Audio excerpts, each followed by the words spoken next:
Regressados de férias, cá estamos de volta a zelar pela saúde do vosso mobiliário. Já sabem, o nosso grito é: alimente a sua estante. Hoje vamos falar-vos de livros sobre livros. 4 propostas. Primeiro, Pedra de Afiar Livros e Outras Histórias, de Jaime Bolhosa. Depois, Quem Disser o Contrário é Porque Tem Razão, Mário de Carvalho. Conselhos aos Jovens Literatos, Charles Baudelaire, no ano do seu centenário. E Viagem Marítima, com Dom Quixote, um grande livro de Thomas Mann. Já voltaremos aqui, ao ar livre, a este magnífico jardim. Entretanto, vamos até a uma livraria. Por que não? Jaime Bolhosa nasceu em 1964, em Lisboa.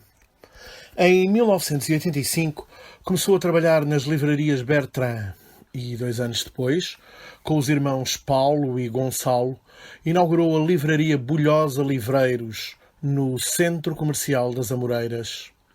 Quem melhor para escrever histórias em torno dos livros do que alguém que cresceu no meio deles, carrega consigo um dos apelidos mais elucidativos deste mercado e conta com dezenas de anos a trabalhar neste meio?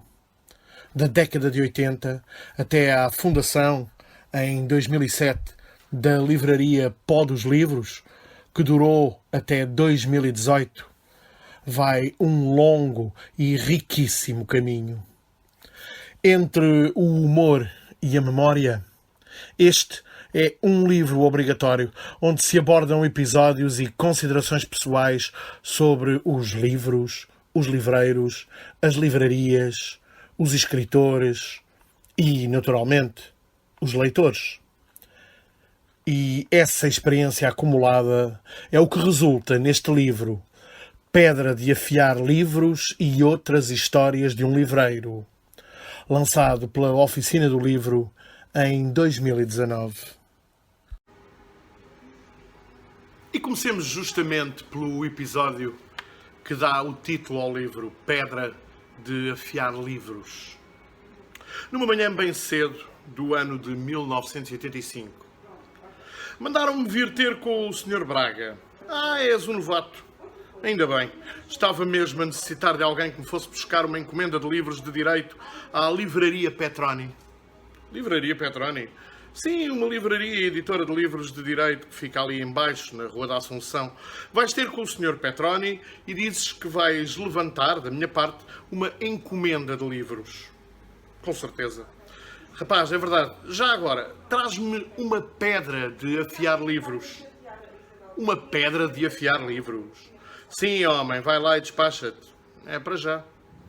Lá fui eu a pé, descendo a Rua Garrete, virei à esquerda pela Rua do Carmo, cortei à direita pelo elevador de Santa Justa, desci as escadarias, cheguei à Rua do Ouro, andei mais 50 metros e, junto à esquina da Rua dos Sapateiros, lá estava a Livraria Petroni.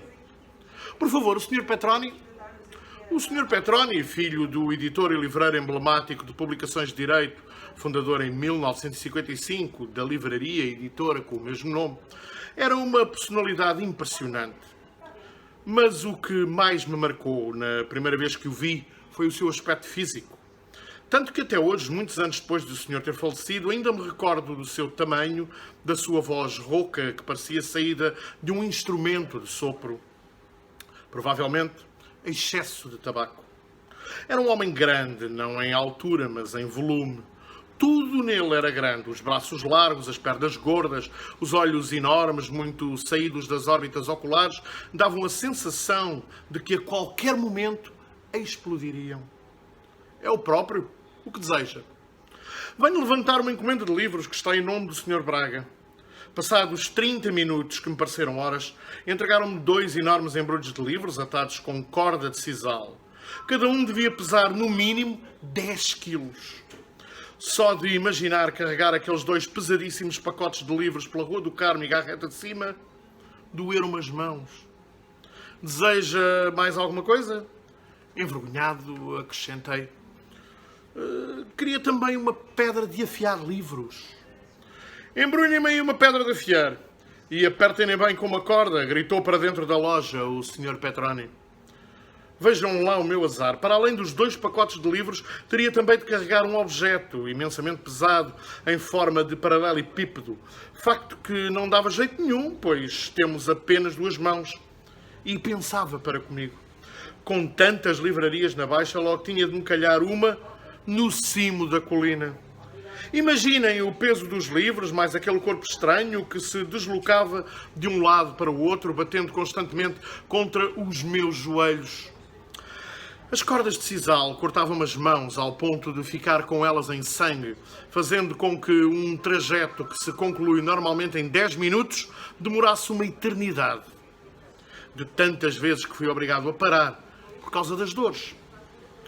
O suor escorria-me por todos os poros e chuviscava em gotas frias na testa, porque era verão, com as mãos e joelhos desfeitos. Lá cheguei. Demoraste, rapaz, bradou o Sr. Braga com um ar de enfado. Sabe, isto de trabalhar com livros é pesado. Ah, pois é. E queres tu ensinar o Padre Nosso ao vigário? Não te desvies do essencial e diz-me, trouxeste ou não a pedra de afiar livros? Trouxe sim. Então, deita no lixo. Houve-se uma gargalhada geral na livraria Bertrand do Chiado. Nota que ajuda a explicar. A pedra de afiar livros não passava de uma pedra enorme. Daquelas com que se construíam as estradas antigamente, era a praxe de iniciação de um livreiro. E assim foi o meu primeiro dia de trabalho.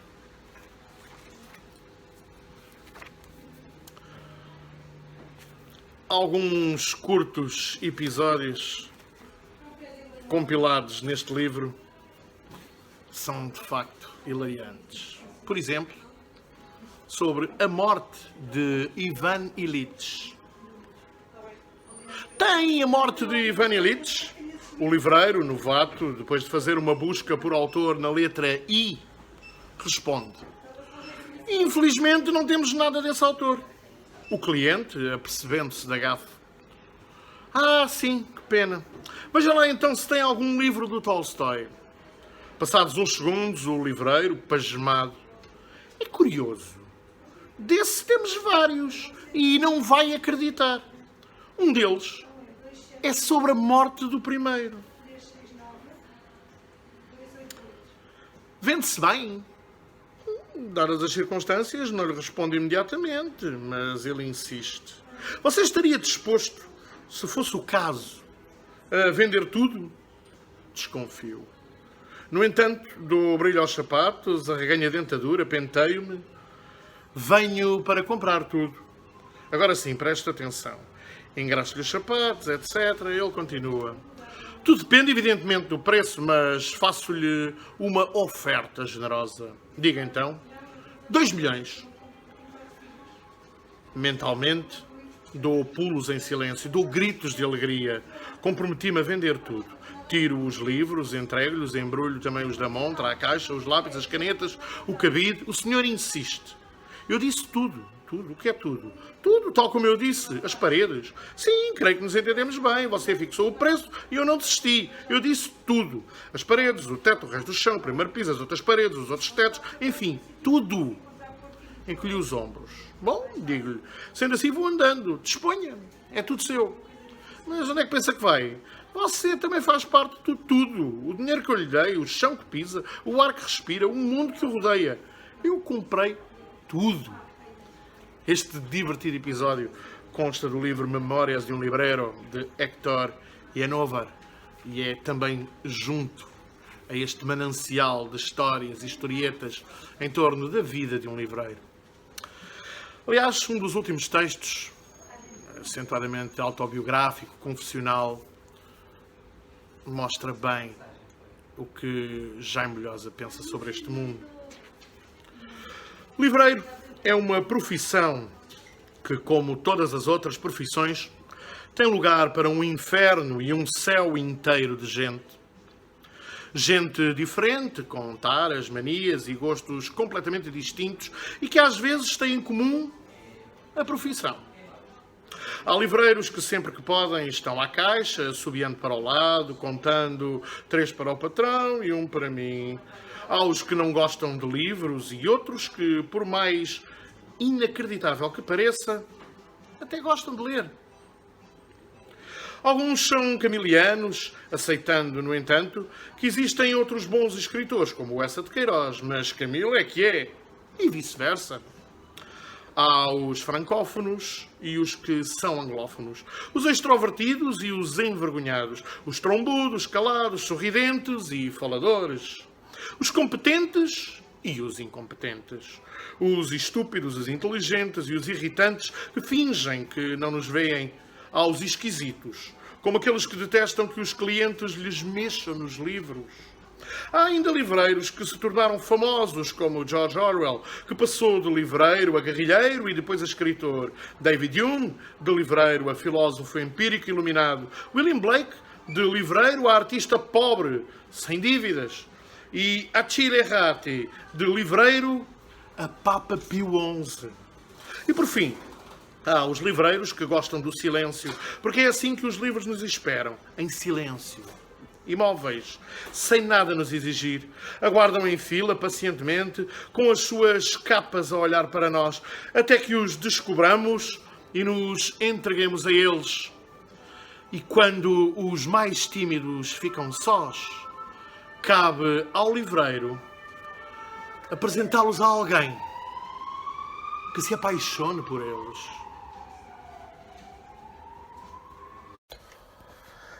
Senhor de uma escrita altamente burilada, servida por um amplo e bem ginasticado vocabulário, Mário de Carvalho, nascido em 1944, é um dos grandes narradores portugueses, capaz de prender o leitor da primeira à última página em cada uma das histórias que inventa. É também este livro, de certa forma, uma boa história, contada pelo autor de títulos fundamentais como Um Deus passeando pela brisa da tarde, A inaudita guerra da Avenida Gago Coutinho ou Fantasia para 2 coronéis e uma piscina. Quem disser o contrário é porque tem razão. Com pouco menos de 300 páginas, publicado na Porto Editora em 2014, prossegue o estilo do seu autor, quer na utilização de um humor inteligente e perspicaz, quer na demonstração das técnicas e estratagemas que constituem uma oficina de escrita única e bem conhecedora dos meandros do seu ofício. Para tudo isso, recorrendo a um português irrepreensível e um leque de construções frásicas e palavras escolhidas com elegância de invejar. Muitos dos tópicos aqui elencados já foram abordados em outras obras desta natureza. Contudo, nunca de uma forma tão apelativa e tão bem alicerçada. Muito mais que um livro recomendado a candidatos a escritores, este trabalho é uma reflexão sobre a própria escrita, destinado a captar leitores e seduzir com uma leitura autónoma. Apenas 3 exemplos, 3 curtas passagens bem demonstrativas do estilo ímpar deste mestre da escrita em língua portuguesa. A improvisação é excelente para os roxinóis. Alguns escritores não se interessam por planeamentos. Talvez seja verdade o que juram em 500 entrevistas, dadas 500 vezes a 500 entrevistadores, que perguntam sempre a mesma coisa. Mas isso é porque sabem que, em dado momento do processo de escrita, em qualquer lugar no seu cérebro, ainda que subliminarmente, já se formou uma sequência e uma hierarquização. Se o aspirante a escritor não estiver, porém, tão seguro da cooperação dos processos inconscientes ou subconscientes, não perde nada em delinear uma progressão de situações que se engendrem umas nas outras, ou seja, em termos breves, uma estrutura, para não usar o termo francês enchaînement. Pode demorar algum tempo com isso, mas será tempo ganho, antecipando algumas, não todas, das irresoluções, dos bloqueios e irritações suscetíveis de assediá-lo a meio do desenvolvimento do texto. no caso do seu romance, conto ou novela, seguir uma estrutura de princípio, meio e fim, dita aristotélica, aliás, negrada por certo zeitgeist passageiro, como todos os Zeitgeisten, talvez lhe convenha, como se adiantou mais acima, ter uma concepção clara do final ou desenlace. Há mesmo uma corrente, duvido que tenha feito vencimento, que propõe começar-se por escrever o final. Sem querer ser radical nesta matéria, sugiro que se procure à partida uma antevisão do clímax, o ponto mais alto e emotivo do seu texto.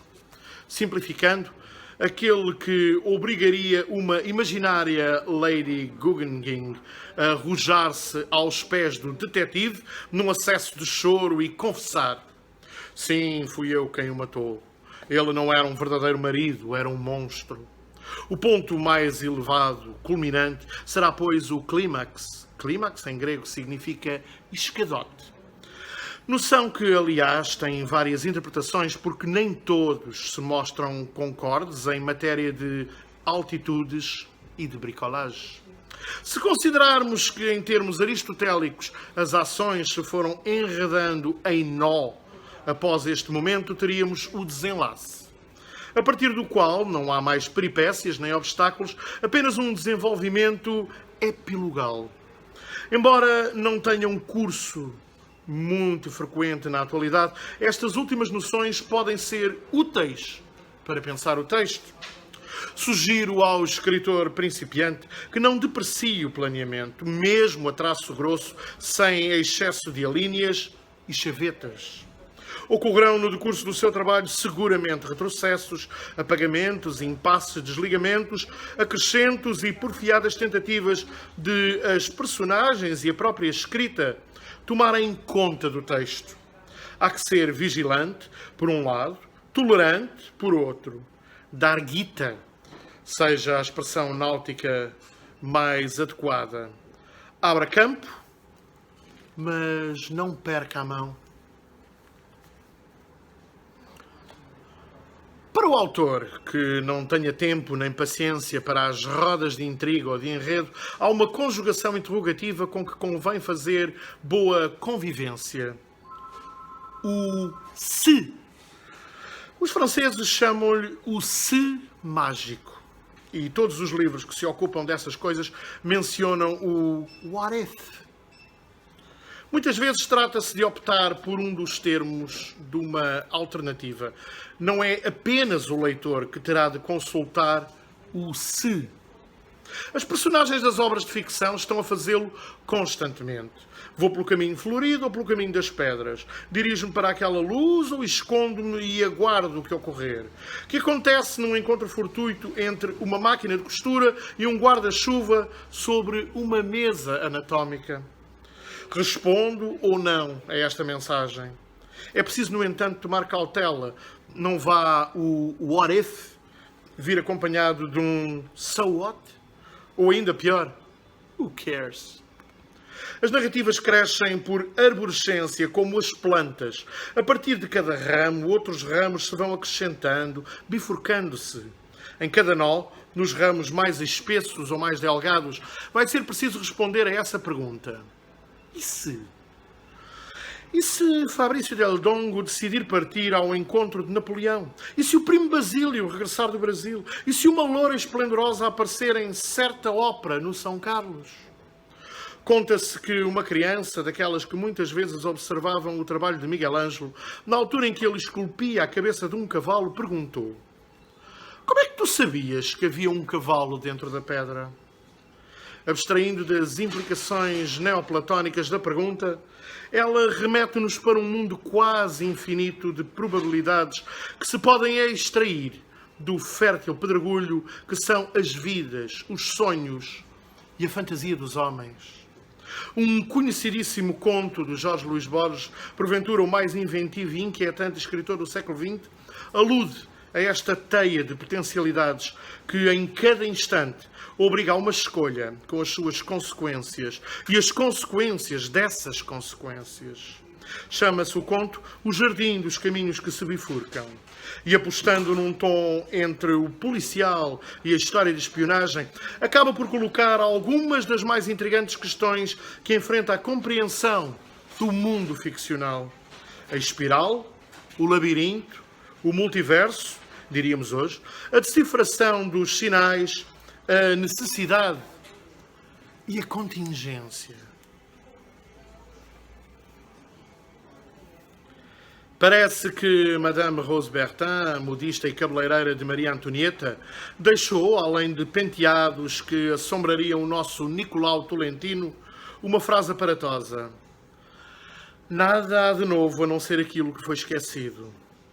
Faça-se-lhe a honra de contrariar, dizendo que, por mais que se vasculhe entre as façanhas de gregos, egípcios, romanos e medievos, dificilmente se encontrará algo parecido com as cabeleiras que Rose Bertin propôs, designadamente a que reproduz um navio de guerra da época, Belle Poule.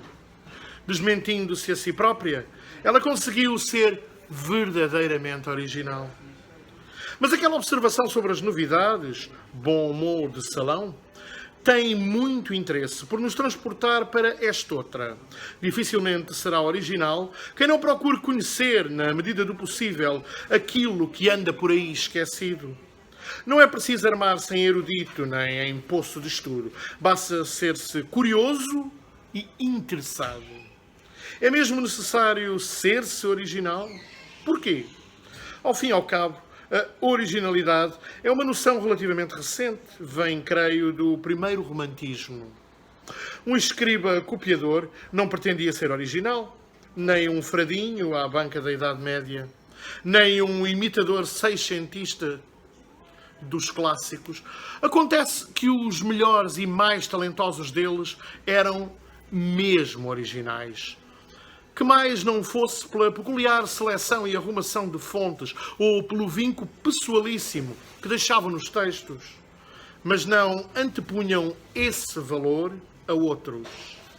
Plagium é, na origem, uma metáfora do poeta satírico Marcial para roubo do texto, baseado no desvio de escravos, que é o que a palavra significa em latim. O crime, em Roma, podia ser punido com crucificação. Não sendo crime, o roubo de textos era visto com maus olhos. Durante a Idade Média, essa noção desapareceu. Cada autor apropriava-se alegremente dos textos dos outros e incorporava-os como bem entendia. Mas nos tempos modernos e contemporâneos, uso a distinção convencional, o primado da originalidade reafirmou-se.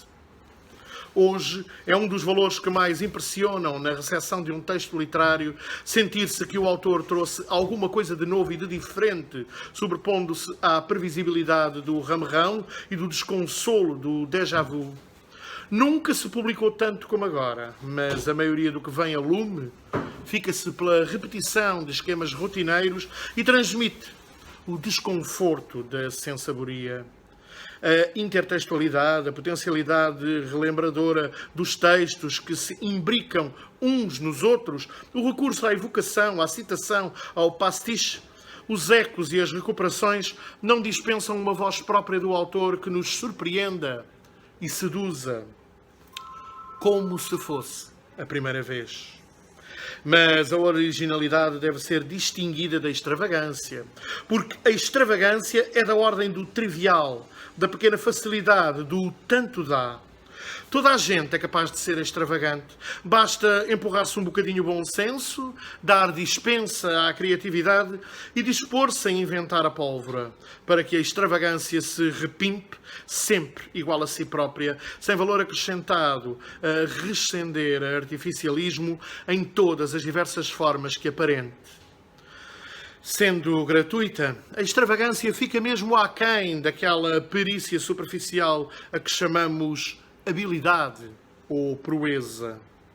Não falta quem diga que de original só o pecado bíblico.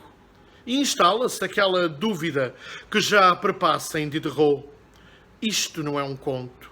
Que Maupassant enuncia, citando o prefácio a Pierre et Jean, e que tem sido tantas vezes formulada pelos pessimistas. tudo está já feito. Todas as histórias estão contadas. Um desespero, um cansaço. A literatura estaria exaurida como uma velha mina ao abandono. Como ser original? Repare que esta hesitação inibidora é a atitude de desconsolo, simetricamente contrária à do despejo contentinho e lorpa, que acha que não existe ou existiu no mundo um talento tão desvanecedor como o que na ocasião se exibe. Opostas atitudes podem conduzir a um mesmo resultado. É dos livros. Se tudo já ou ainda nada se faz, então qualquer coisa serve. O aspirante a escritor tem perante si um desafio semelhante àquele que enfrentaram os seus antecessores e que acompanhará todo o autor que se preze enquanto houver literatura. Como ser diferente e único, sem cair na extravagância, sem ser acusado de habilidoso? Enorme poeta, boêmio, teórico de arte, Charles Baudelaire foi um dos precursores daquilo que ficaria na história da literatura conhecido como a corrente simbolista. No centenário deste grande escritor francês, falecido em 1867, associado, acima de tudo, aos livros O Spleen de Paris e As Flores do Mal, livro que, aliás, lhe mereceu uma acusação de ultraje à moral pública.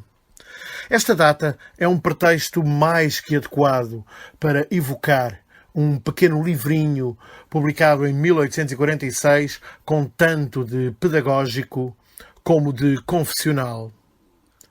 Conselhos aos jovens literatos, que conheceu edição portuguesa na breve aventura editorial de Walter Ugumem, designada Objeto Cardíaco, no ano de 2006, pela tradução de Jorge Melícias. É um conjunto de pequenos textos com algumas considerações destinadas àqueles que sentem estar na escrita a solução mais adequada para estabelecimento de uma ligação afetiva com o mundo e com a sua possível interpretação. Sem severidade, mas com uma lucidez e clareza que podem importunar quem apenas busca uma mão amiga e cega, são um legítimo tratado que assegurou o seu lugar na obra deste escritor. 3 curtas passagens desta edição bilingue que, aliás, nos traz um outro olhar sobre este autor de culto da língua francesa.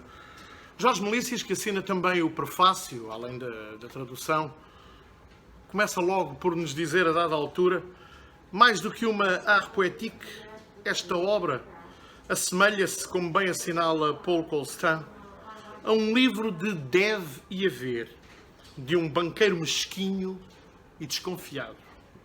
A publicação deste livro afigura-se-me importante para a melhor compreensão de um autor que em Portugal ganhou uma nova visibilidade nos últimos anos. De facto, a partir dos inícios dos anos 90 do século transato, uma das correntes estéticas emergentes resgatou o poeta de O Spleen de Paris como uma das suas figuras tutelares. Esta tendência, dita mais ligada ao real, apropriou-se não apenas da poesia de Baudelaire, mas de todo o imaginário envolvente. A boêmia, o voyeurismo e outros tiques baudelairianos foram assumidos, em alguns casos, de uma forma quase cabal, por estes supostos aprendizes da subversão. Divididos entre um dandismo bacoco e um malditismo mal placé, estes poetas aninharam-se em torno de uma imagem de Baudelaire que, malgré não corresponde à verdade. A leitura deste texto revelou-se um verdadeiro deleite, não só por ele vir de quem vem, o mais insuspeito dos insuspeitos, mas porque a ausência de pudor e de coerência é, nestas páginas, por vezes de tal ordem, que mesmo o mais fervoroso admirador de Baudelaire terá sérias dificuldades em as justificar. Um livro a descobrir, portanto, quer por admiradores, quer por detratores. Por exemplo, a passagem intitulada Das Simpatias e das antipatias. No amor, como na literatura, as simpatias são involuntárias. Contudo, elas precisam de ser comprovadas e a razão tem aí o seu papel ulterior. As verdadeiras simpatias são excelentes, visto que são 2 em 1. As falsas são detestáveis, porque são um só, menos a indiferença primitiva, que vale mais que o ódio, sequência lógica do logro e da decepção. É por isso que eu admito e admiro a camaradagem com quanto ela é fundada em relações essenciais de razão e de temperamento. Ela é uma das santas manifestações da natureza, uma das numerosas aplicações desse provérbio sagrado. A união faz a força. A mesma lei de franqueza e ingenuidade deve reger as antipatias. Há, todavia, pessoas que cultivam ódios como quem cultiva admirações à toa. Isso é muito imprudente. É fazer um inimigo sem benefício nem ganho. Um golpe mal desferido não fere menos o coração do rival a quem era destinado, sem contar que pode, à esquerda ou à direita, ferir uma das testemunhas do combate. Um dia, durante uma lição de esgrima, um credor veio atormentar-me. Perseguiu pelas escadas, a golpes de florete. Quando voltei, o professor de esgrima, um gigante pacífico que me teria deitado por terra com um sopro, disse-me: como esbanjais a vossa antipatia, um poeta, um filósofo. Tinha perdido o tempo de fazer 2 assaltos, estava ofegante, envergonhado e desdenhado por mais um homem, o credor, a quem não tinha feito grande mal. Com efeito, o ódio é um licor precioso, um veneno mais caro que o dos Borgia, porque ele é feito com o nosso sangue, a nossa saúde, o nosso sono e 2/3 do nosso amor. É preciso poupá-lo. Do trabalho diário e da inspiração. A orgia não é mais a irmã da inspiração. Rompemos esse parentesco adúltero. Os nervos à flor da pele e a fraqueza de certas naturezas belas testemunham quanto baste esse odioso preconceito. Uma alimentação substancial, mas regular, é a única coisa necessária aos escritores fecundos. A inspiração é decididamente a irmã do trabalho diário. Estes 2 opostos não se excluem mais do que todos os opostos que constituem a natureza. A inspiração obedece, como a fome, como a digestão, como o sono. Há, sem dúvida, no espírito, uma espécie de mecânica celeste, da qual não se deve ter vergonha, mas, antes, tirar o mais glorioso dos partidos, como os médicos, da mecânica dos corpos. Se queremos viver numa contemplação obstinada da obra futura, o trabalho diário servirá a inspiração, como uma escrita legível serve para elucidar o pensamento e como o pensamento sereno e profundo serve para escrever legivelmente, porque o tempo das escritas elegíveis passou. Por último, uma apreciação da poesia. Quanto àqueles que se entregam ou se entregaram com sucesso à poesia, aconselho-os a jamais a abandonarem.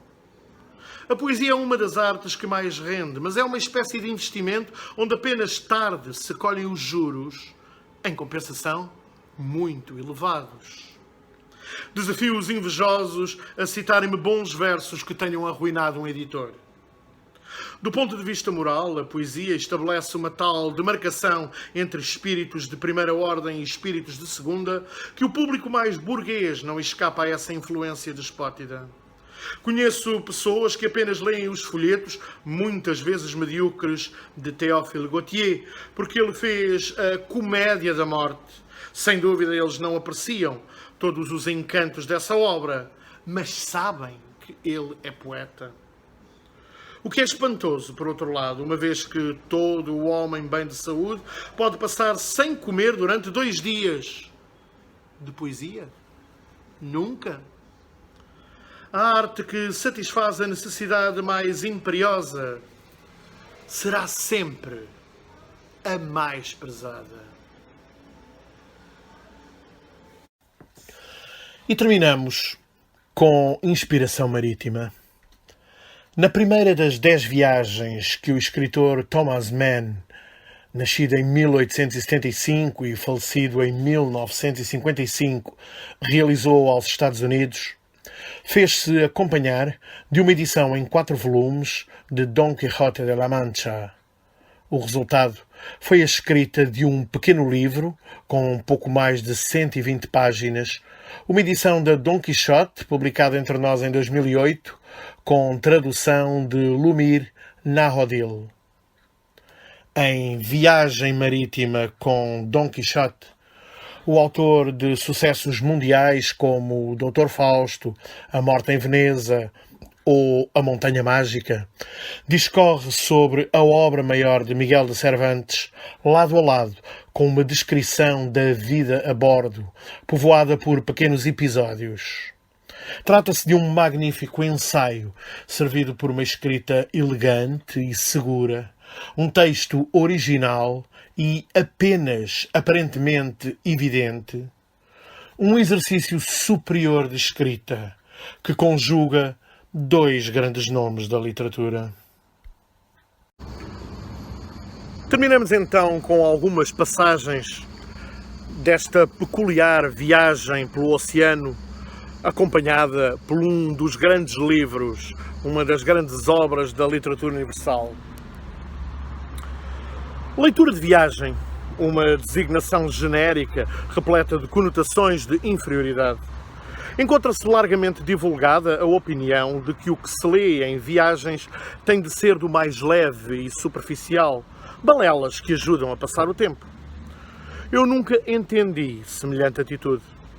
É que, à parte o facto de a chamada literatura de entretenimento ser, sem dúvida, a mais aborrecida do mundo, não consigo descortinar por que motivo uma pessoa, logo numa ocasião tão solene e séria como a que representa uma viagem, deverá descer abaixo dos seus hábitos intelectuais e passar a satisfazer-se com futilidades. Será que a situação de vida enlevada e tensa das viagens provoca um estado de alma e de nervos em que as futilidades causam menos repulsa que a habitual? Há pouco escrevia sobre o respeito. Como tenho consideração pelo nosso empreendimento, está certo e adequado que também dê consideração devida à leitura que o deve acompanhar. O Don Quixote é um livro de cariz universal. Para uma viagem à volta do mundo, não poderia haver melhor. Escrevê-lo foi uma ousada aventura, e a aventura receptiva que significa a sua leitura está à altura das circunstâncias. Estranhamente, até à data, nunca levei a leitura sistematicamente até ao fim. Quero fazê-lo a bordo e vencer esse mais de narrativa, tal como dentro de 10 dias venceremos o Oceano Atlântico. Ouvia-se o ruído do cabrestante enquanto eu dava a expressão escrita a este propósito. Estamos a navegar. Queremos deslocar-nos ao convés para olharmos para trás e para a frente. Mais à frente, escreve Thomas Mann. Todo dia me diverte a graça épica de Cervantes, que consiste em derivar as aventuras da segunda parte, ou sempre algumas delas, da fama literária de Don Quixote, da popularidade de que ele e Sancho gozam graças ao seu romance, à grande história em que foi feito o seu retrato, à primeira parte, mais concretamente.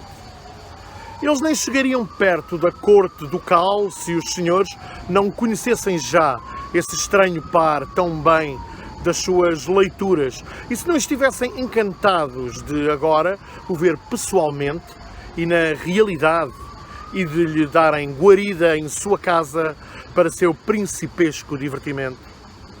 Isto é totalmente novo e único, não sei de nenhum outro caso na literatura universal, onde o protagonista de um romance viva desta forma, por assim dizer, da sua celebração. É que o simples retorno de pessoas familiares em obras romanescas cíclicas, tal como em Balzac, é algo distinto. Embora a sua realidade seja de certo modo legitimada, reforçada e aprofundada pelo ancestral conhecimento mútuo, pelo facto de já aqui terem estado e aqui estarem novamente, mas ela não muda de plano. A ordem ilusória a que pertence mantém-se a mesma. Em Cervantes está em jogo muito mais vexação romântica, magia irónica. Dom Quixote e o seu escudeiro saem nesta segunda parte da esfera da realidade a que pertenciam. O romance em forma de livro em que viveram e movimentam-se vivamente, saudados pelos leitores da sua história em carne e osso, como realidades potenciadas num mundo que, tal como eles, representa um grau superior de realidade face ao mundo anterior, impresso, embora também ele volte a ser um mundo narrado, constituindo uma evocação ilusória de passados fictícios, de tal forma que Sancho se permite a brincadeira de dizer à duquesa: e aquele escudeiro seu que anda ou deve andar em tal história, a quem chamam Sancho Pança, sou eu. Se é que me não trocaram no berço, quero eu dizer, se me não trocaram na estampa.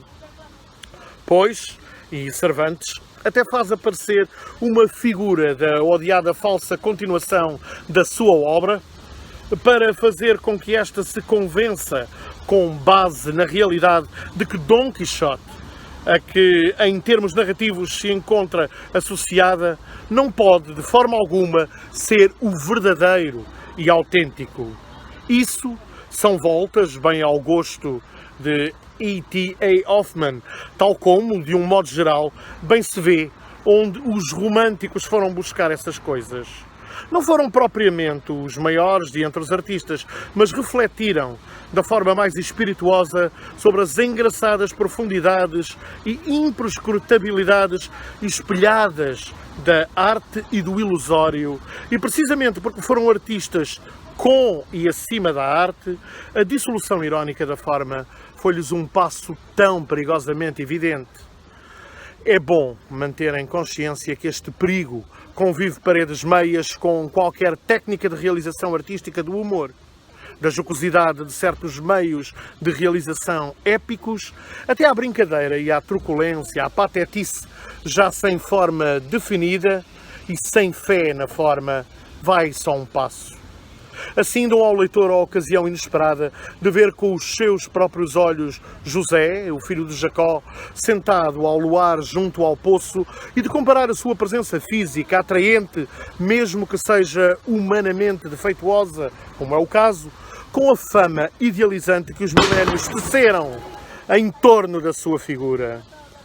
Quero esperar que o humor de semelhante criação realizadora de oportunidades assim se mantenha no âmbito do que honrosamente contribui para a conservação da arte.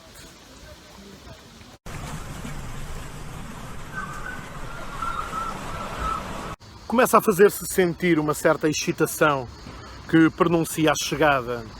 É domingo. Na noite de amanhã, para depois de amanhã, diz-se, vamos chegar. Mas permaneceremos ancorados na foz do rio até de manhã, entrando no porto às 7 horas.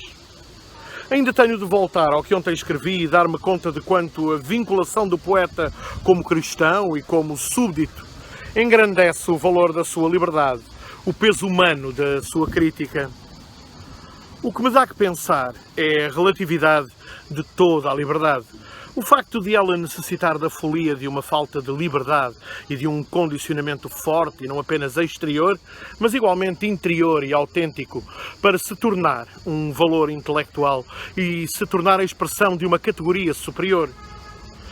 É difícil imaginarmos a dependência e devoção em que viveram os artistas de séculos passados, anteriormente à emancipação do eu artístico, que foi trazido pela era burguesa e da qual se pode dizer que apenas em casos raros e muito grandes foi salutar para o artista em termos genéricos. Uma modesta disposição e situação de base artesanal dos artistas, mesmo dos que tinham categoria de mestres, da qual de tempos em tempos emerge de forma individual o caso de sorte da grandeza e da soberania, diante do qual príncipes se vergam sob a forma de um espírito superior. Uma situação destas deve ter sido, em termos globais, mais profícua para a saúde dos artistas enquanto tais do que a moderna, onde tudo começa pela emancipação, pelo eu, pela liberdade e soberania, não sendo já a modéstia objetiva o solo de onde brota a grandeza.